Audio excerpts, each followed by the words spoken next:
Cancer is a diagnosis that no one wants to hear. However, a recent report from the American Cancer Society says more young adults are being diagnosed with colorectal cancer.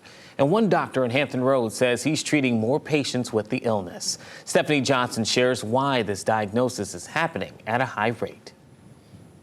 By the different types of cancers. Yeah. Brooke Fox is a wife, mom, Spanish teacher, and a cancer survivor. I thought I had some bad chicken, and for about a month I was having symptoms where I was running to the bathroom, and then after a month I was seeing blood in my stool. As Fox's symptoms persisted, she went to her gastroenterologist, who recommended she get a colonoscopy. In late December 2016, doctors diagnosed her with stage 2 colorectal cancer. She was 45 years old. It was utter shock.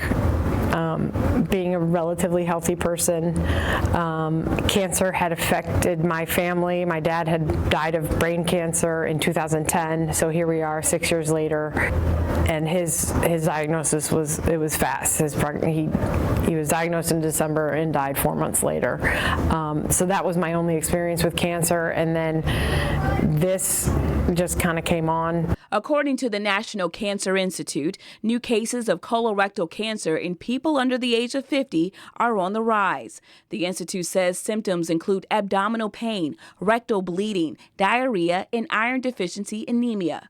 Surgeon Dr. John Sells says his office is seeing more patients with the disease. I've definitely noticed an increased number of younger patients being diagnosed. Dr. Sells says diet could be a factor. We think that maybe diets that are high in processed meats and those things may give people sort of what we call a Western diet, maybe gives people a higher incidence, but other things like, not smoking, keeping good exercise habits, keeping your weight down, all of those things can certainly help. Fox beat her cancer.